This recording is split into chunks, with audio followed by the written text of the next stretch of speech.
Hello, good morning everyone.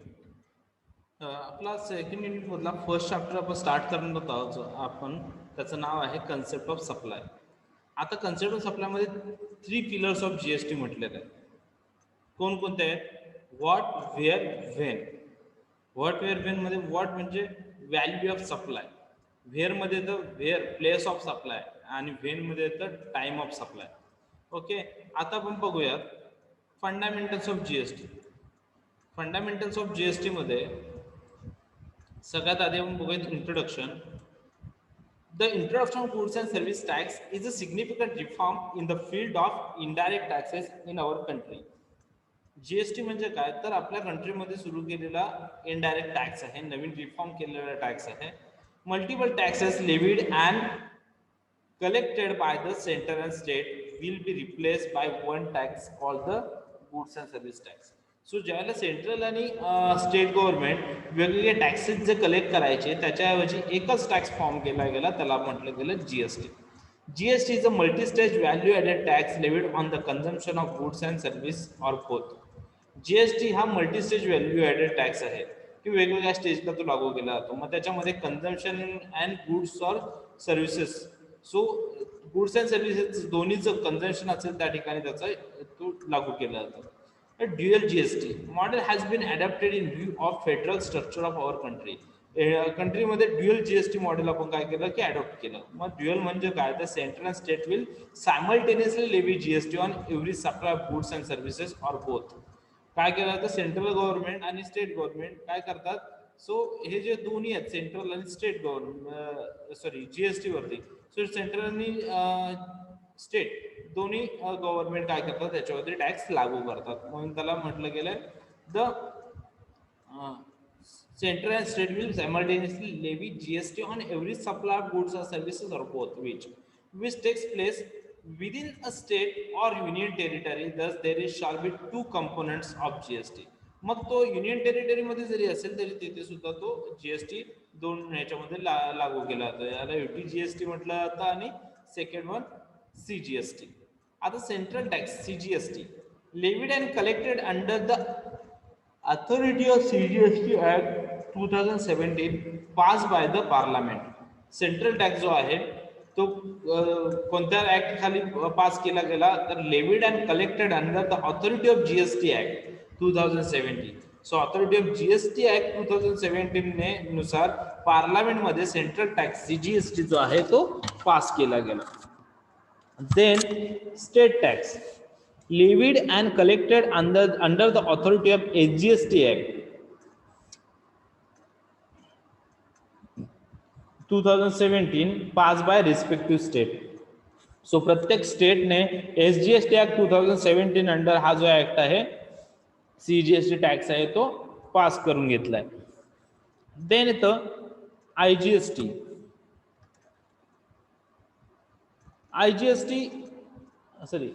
IGST is a mechanism to monitor the interstate trade of goods and services and ensure that the GST component accrues to the consumer state. It would maintain the integrity of ITC chain in interstate supplies. The IGST rate would broadly be equal to CGST rate plus SGST rate. IGST would be levied by the central government on all interstate transaction of taxable goods or services. म्हणजे काय म्हटलं, IGST कुठे लागू केला जातो हे आपण last लेक्चरला पाहिलं की ज्या two different states, between two different states. So जर एखादा ट्रान्झॅक्शन किंवा एखादा सप्लाय जर बिटवीन टू डिफरंट स्टेट, दोन वेगवेगळ्या स्टेटमध्ये होत असेल तर त्या ठिकाणी आयजीएसटी लागू केला जातो. आणि आयजीएसटी लागू केल्याच्यानंतर हा आयजीएसटी कलेक्ट कोण करतं, तर हा आयजीएसटी कलेक्ट करतं सेंट्रल गव्हर्नमेंट. आयजीएसटीला रेट कसा असतो, तर सीजीएसटी आणि एसजीएसटी दोन्हीचे प्लस करून जो काही रेट होईल तो आयजीएसटी कलेक्ट केला जातो. So IGST rate is equal to CGST rate plus SGST rate. GST sale within same state, ज्या वेळेला जीएसटी एकाच स्टेटमध्ये सप्लाय दिला जातो किंवा एकाच स्टेटमध्ये ट्रान्झॅक्शन होतं सिंगल स्टेटमध्ये, त्यावेळेस त्या ठिकाणी सीजीएसटी आणि एसजीएसटी असे दोन जीएसटी लागू होतात. आणि ज्यावेळेला इंटरस्टेट टॅक्स म्हणजे या ठिकाणी दोन वेगवेगळ्या स्टेटमध्ये ज्या वेळेला ट्रान्झॅक्शन केलं जातं त्यावेळेस इथे IGST लागू होतो. Then scope of supplies as per section 7 of CGST act the supply includes as per section 7 of CGST act. So section 70 CGST ॲक्टनुसार सप्लायमध्ये कोणकोणत्या गोष्टी येतात, कोणकोणत्या गोष्टी इन्क्लूड होतात. त्याच्यामध्ये फर्स्ट वन म्हटलंय all form of supply including any sale, transfer, barter, exchange, license, rental, lease or disposal of goods or services or both. काय म्हटलंय all the form of supply including sales, सगळ्या पद्धतीचं सप्लायमध्ये sales असेल, transfer असेल, barter असेल, exchange, licence,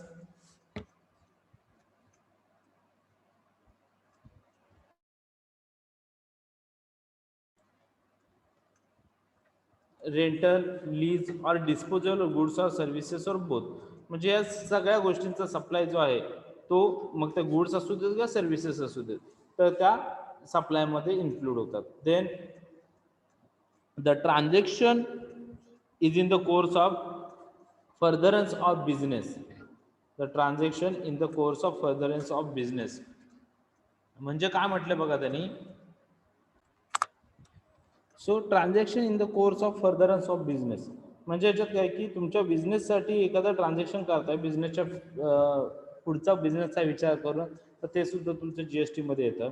तर transaction is for consideration. जर तुम्ही एखादं ट्रान्झॅक्शन कन्सिडर करताय की तुम्ही तुमच्या बिझनेस रिलेटेड आहे तर ते सुद्धा तुमचं अंडर GST येतं किंवा सप्लायमध्ये इन्क्लूड होतं. Then import of services whether or not in the course of furtherance of business.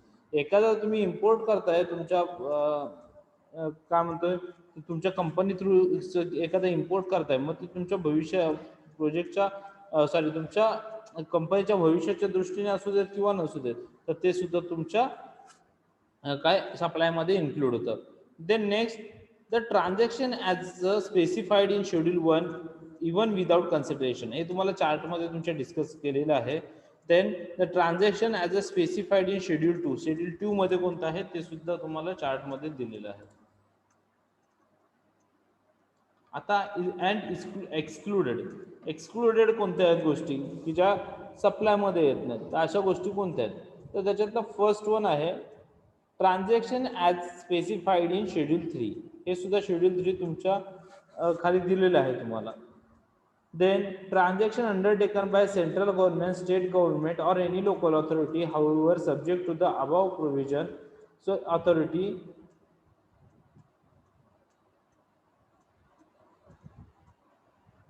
Okay. Transaction undertaken म्हणजे सेंट्रल गव्हर्नमेंट थ्रू किंवा स्टेट गव्हर्नमेंट थ्रू किंवा एनी लोकल अथॉरिटी थ्रू जर एखादं ट्रान्झॅक्शन होत असेल तर ते तुमचं सप्लायमध्ये येत नाहीये. Then, however, subject to the above provision, the government may, or a recommendation of the GST Council, specify the notification the transaction that are to be treated as a supply of goods and not as a supply of services, or a supply of services and not as a supply of goods.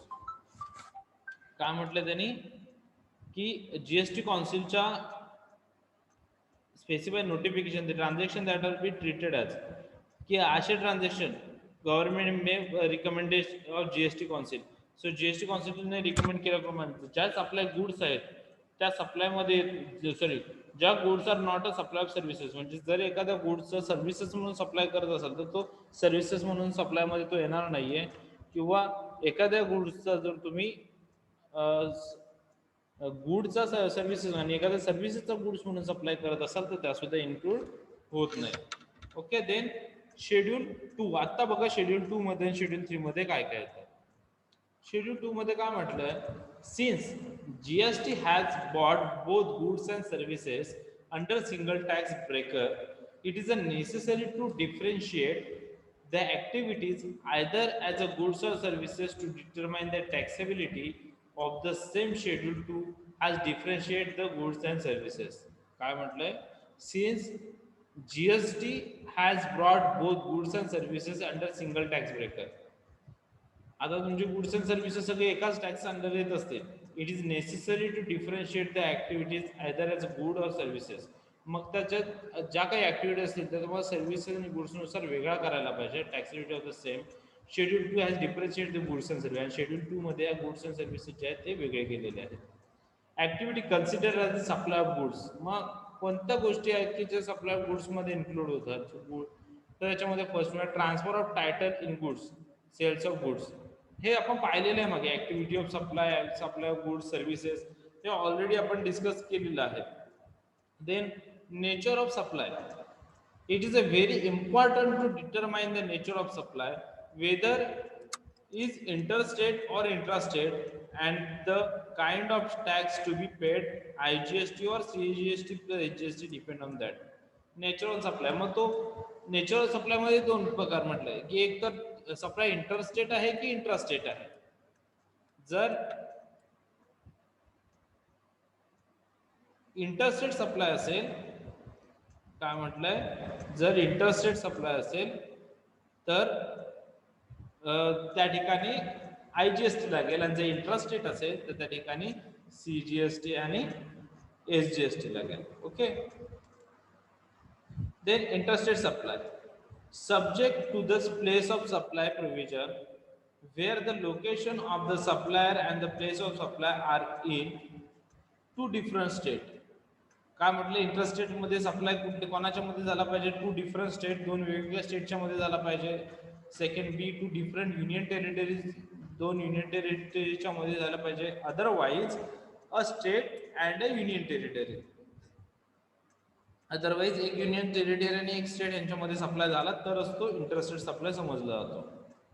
Then intrastate supply, it has been defined as any supply where the location of the supplier and the place of supply are in the same state or union territory. मग हा supply intrastate supply जो आहे तो कोणाच्या मध्ये चालतो, तर either same state म्हणजे or either same union territories. So intrastate supply, मग इंट्रास्टेट सप्लाय मध्ये कोणकोणत्या गोष्टी इन्क्लूड होतात. So intrastate supply includes supply of goods within the state or union territories. काय म्हटलंय, intrastate supply include goods, supply of goods within the state or union territories. Between two within a state म्हणजे एका state मधले दोन transaction असतील, दोन्ही transaction एका state मध्ये होत असतील, otherwise same transaction same union territory मध्ये होत असेल तर ते इंट्रास्टेट सप्लाय मध्ये इन्क्लूड केलं जातं. अदरवाइज सेकंड वन काय म्हटलंय, supply of services within the state or union territories. Supply of services म्हणजे मग supply of services within a state or within a union territory, म्हणजे एकाच स्टेटमध्ये किंवा एकाच युनियन टेरिटरीमध्ये जर सप्लाय होत असेल तर तो सुद्धा कुठे येतो, इंट्रास्टेट सप्लाय मध्ये इन्क्लूड होतो. Then interstate supply, interstate supply मध्ये काय, तर supply of goods from one state or union territory, supply of goods from one state or union territory to another state or union territory or to okay, supply of goods from one state or union territory म्हणजे जर supply of goods एका state मधून एका union territory म्हणजे एक state आणि दुसरा union territory ह्यांच्यामध्ये जर सप्लाय होत असेल तर तो येतो इंटरस्टेट सप्लाय मध्ये. Otherwise another state or union territory म्हणजे एक वेगळा स्टेट किंवा युनियन टेरिटरी मध्ये जर एखादा सप्लाय होत आहे तर तो सुद्धा येतो इंटरस्टेट सप्लाय मध्ये. Then supply of services from one state or union territory to another state of union territory, same गुड्सच्या बाबतीत होता, आता इथे सप्लायच्या बाबतीत. जर सप्लाय एका युनियन टेरिटरी मधून एखाद्या स्टेटला किंवा एखाद्या स्टेट मधून एखाद्या युनियन टेरिटरीला सप्लाय होता तर तो सुद्धा इंटरस्टेट सप्लाय मध्ये येतो.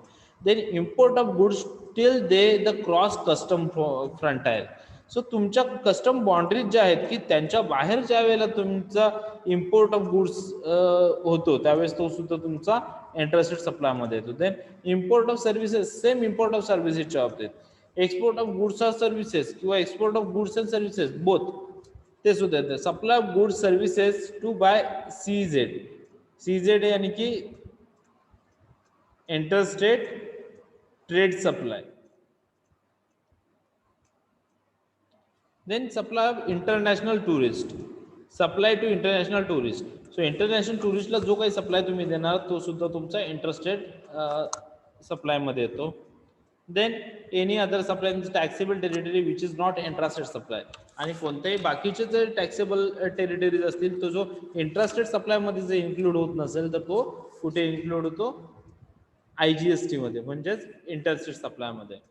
देन लोकेशन ऑफ सप्लायर्स, सप्लायरचे लोकेशन कोणतं आहे?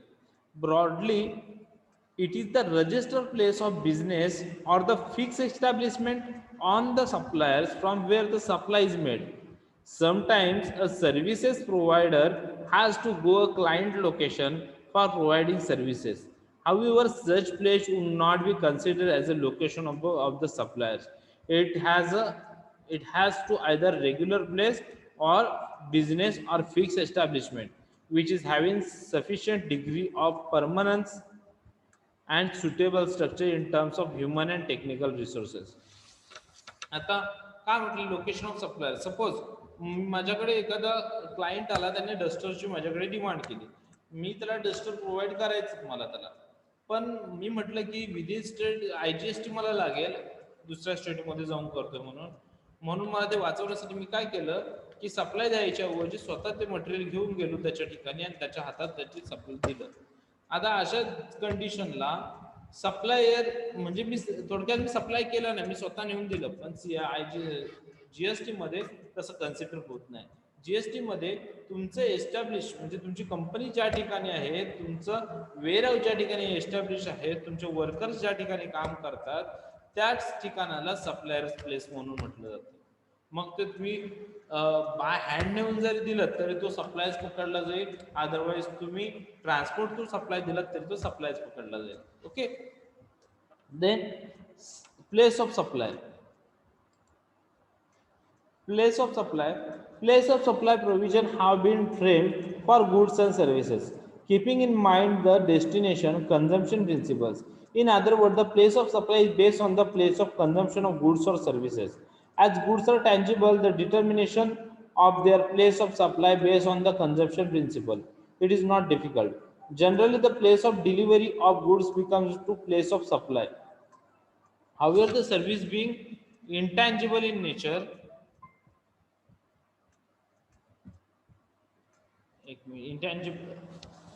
intangible in nature, it is not easy to determine the exact place where services are acquired, enjoyed and consumed.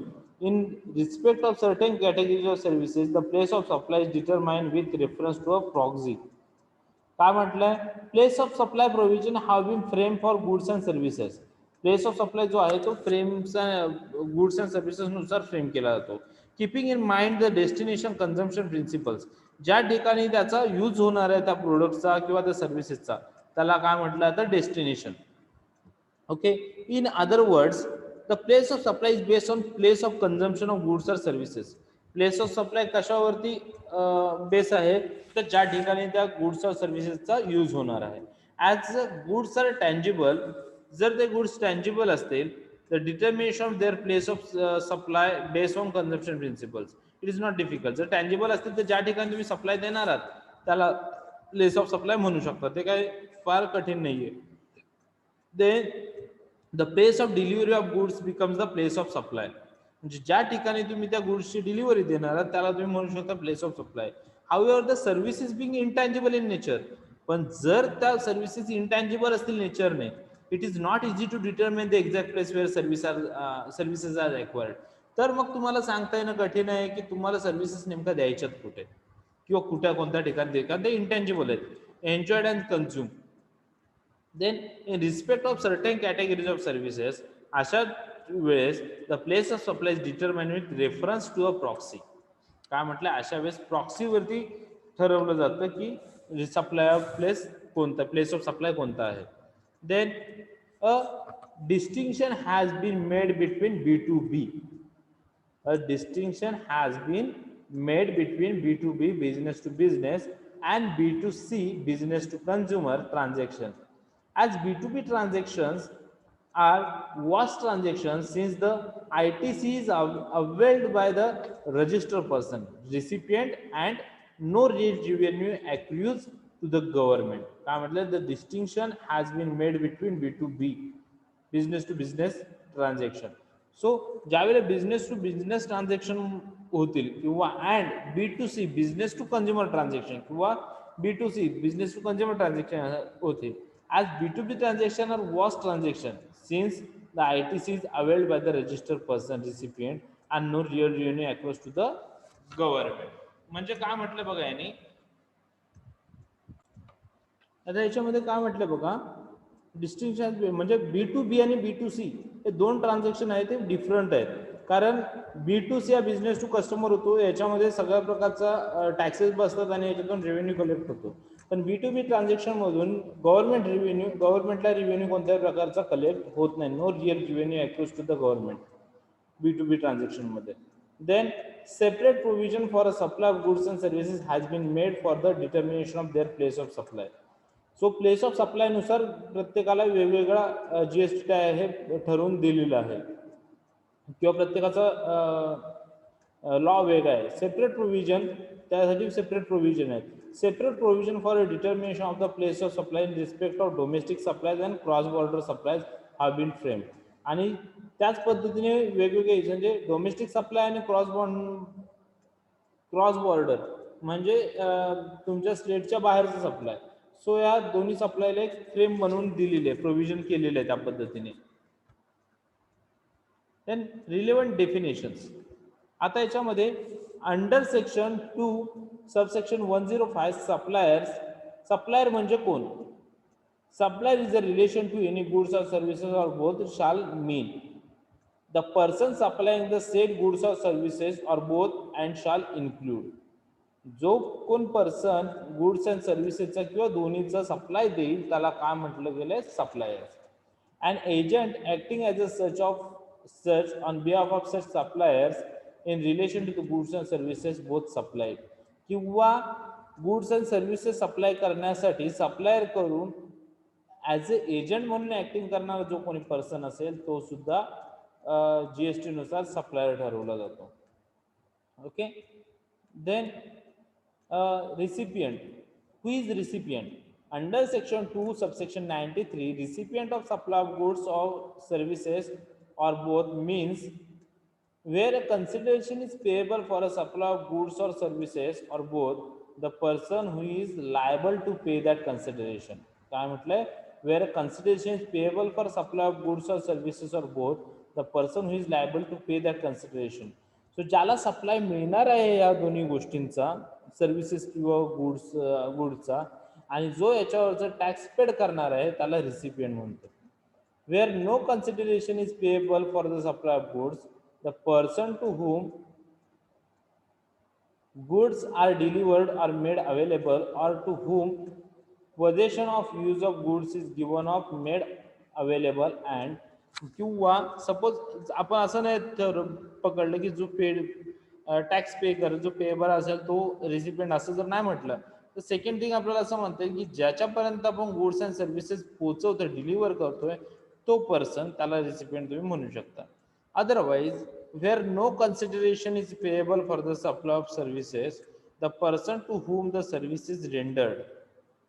किंवा असं कन्सिडर करू की पेएबल सर्व सप्लाय ज्याला मिळतात, सर्व्हिसेस ज्याची आपल्याला मिळतो, जो पेएबल करतो असा व्यक्ती जर नाही पकडला तर मग कोण? The person to whom the service is rendered, किंवा जो त्या सर्व्हिसेसचा वापर करतोय, जो त्या सर्व्हिसेसची अमाऊंट पेड करतोय, तो रिसिपियंट ठरू शकतो. आता काय म्हटलंय? Person to whom supply is made to construct as a recipient. Any reference to the person to whom supply is made shall be constructed as a reference of the recipient of the supply. Then recipient to include his agent. Recipient shall include an agent acting such on behalf of recipient in relation to goods and services or both supply.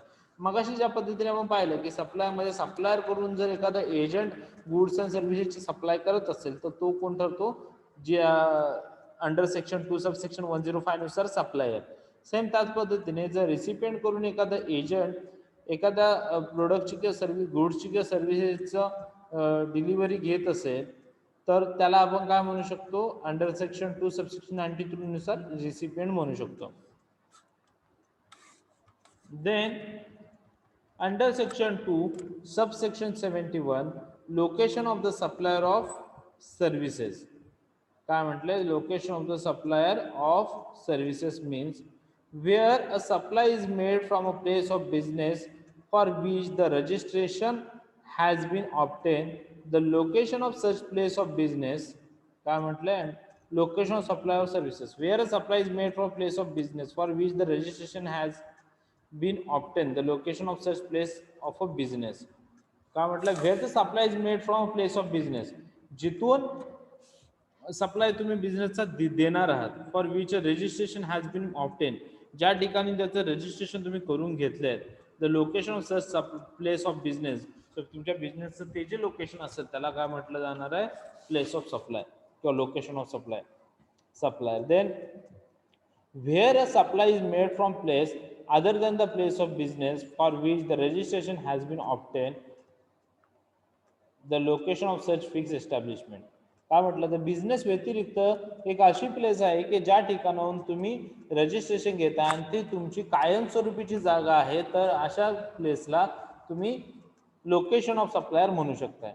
Then where a supply is made from more than one establishment, supply is made from more than one establishment, whether the place of business or fixed establishment, the location of establishment most directly concerned with the provision of the supply. जर suppose एकापेक्षा जास्त तुमचे establish place आहेत, म्हणजे वेगवेगळे warehouse आहेत, वेगवेगळ्या ठिकाणी तुम्ही एस्टॅब्लिश केलेले आहेत, पण ज्या ठिकाणाहून तुम्ही त्याची ऑर्डर रिसीव्ह करणार आहात, ज्या ठिकाणी तुम्ही त्याचं रजिस्ट्रेशन घेणार आहात, त्या ठिकाणाला मग तुम्ही ह्या अशा कंडिशनमध्ये लोकेशन ऑफ सप्लायर म्हणू शकता. Then in absence of such places, the location of usual of residence of the supplier. आणि या सगळ्यांच्या ॲब्सेन्समध्ये location of usual of residence of supplier, सप्लायरचे जे रेसिडेन्स असेल त्याला तुम्ही लोकेशन ऑफ सप्लायर म्हणू शकताय.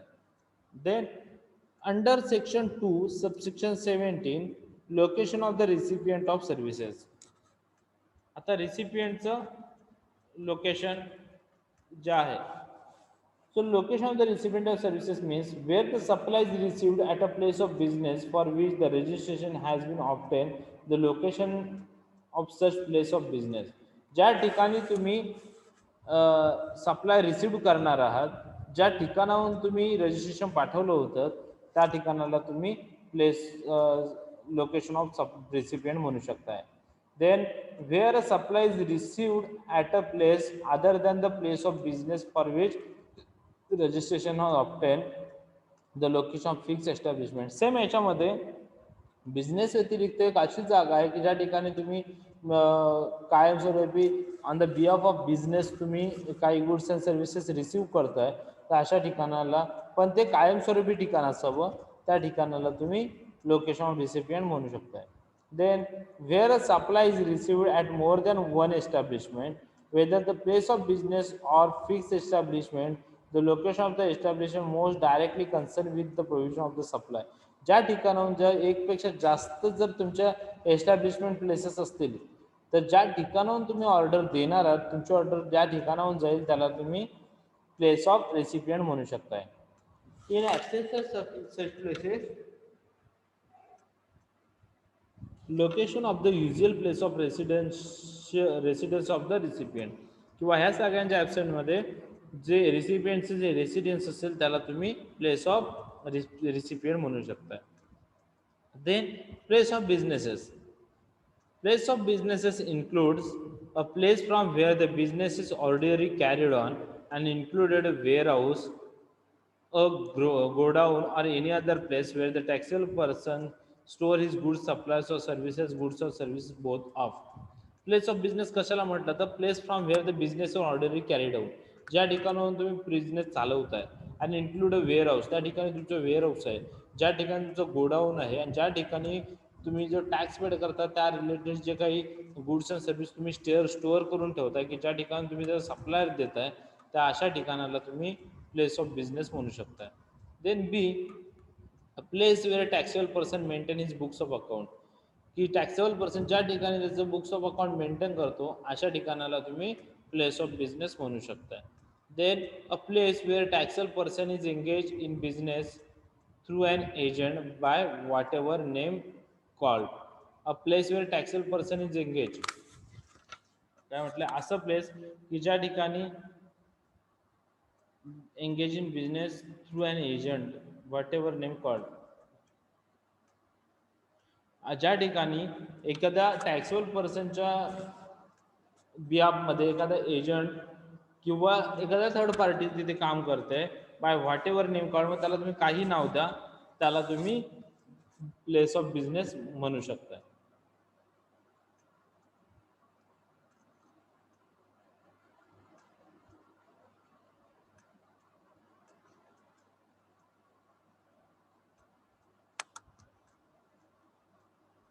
त्याच्यानंतर येतं under section 2 subsection 50 fix establishment.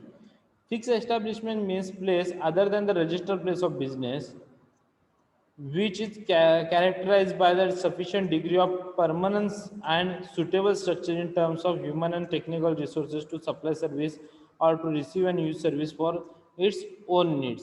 काय म्हटलं की रजिस्टर प्लेस व्यतिरिक्त असं ठिकाण की ज्या ठिकाणी तुमचं फिक्स सप्लाय रिसोर्सेस चालू आहेत, मग त्याच्यात ह्युमन असेल किंवा टेक्निकल रिसोर्सेस असतील जे फिक्स काम करतात, एक सुटेबल स्ट्रक्चर तुम्ही बनवलेलं आहे बिझनेससाठी, पण ते परमनंट, तर अशा ठिकाणाला तुम्ही फिक्स एस्टॅब्लिश म्हटलं जातं. So following points are relevant. It is a place other than registered place of business. ते असं प्लेस आहे जे तुमच्या बिझनेस रजिस्टर्ड बिझनेस प्लेस व्यतिरिक्त एक एक्स्ट्राचा प्लेस आहे. It has sufficient human and technical resources to supply and receive services, thus it is also place of business. It has sufficient human and technical resources. की ज्या ठिकाणी तुमचे sufficient human किंवा sufficient technical resources असतील आणि ज्या ठिकाणी तुम्ही सप्लाय सर्व्हिसेस तुमच्या रिसीव्ह करत असाल, अशा ठिकाणीला प्लेस ऑफ बिझनेस, अशा ठिकाणी तुमचं तुम्ही फिक्स एस्टॅब्लिशमेंट म्हणू शकता. Then temporary presence of staff by way of short visit, a place cannot called a fixed establishment. Temporary presence of staff की ज्या ठिकाणी तुमचा स्टाफ टेम्पररी काम करतोय, ज्या ठिकाणी कधीतरी व्हिजिट दिला जातो, अशा ठिकाणी तुम्ही फिक्स एस्टॅब्लिशमेंट म्हणू शकत नाही. Then the number of staff at a location is irrelevant and only the advocacy of the arrangement of human and technical resources to carry out the activities is to be considered. काय म्हटलं, the number of at staff at a location is irrelevant and only the adequacy of the arrangement of human and technical resources to carry out the activities it is to be considered. Then permanent nature of the arrangement and location need to be considered. ज्या ठिकाणी permanent nature आहे अरेंजमेंटचं किंवा जे location permanent आहे, अशा ठिकाणाला तुम्ही fix establishment म्हणू शकता. Okay. Then usual place of residence of individuals. Residence कशाला म्हणू शकता? In case of individual the place where the ordinary residence. In case of individual the place where the ordinarily residence, म्हणजे तो ज्या ठिकाणी एखादा राहत असेल एखादा person. Then in other cases the place where the person is incorporated or otherwise legally constituted. काय म्हटलंय? In other cases the place where the person is incorporated otherwise legally constituted.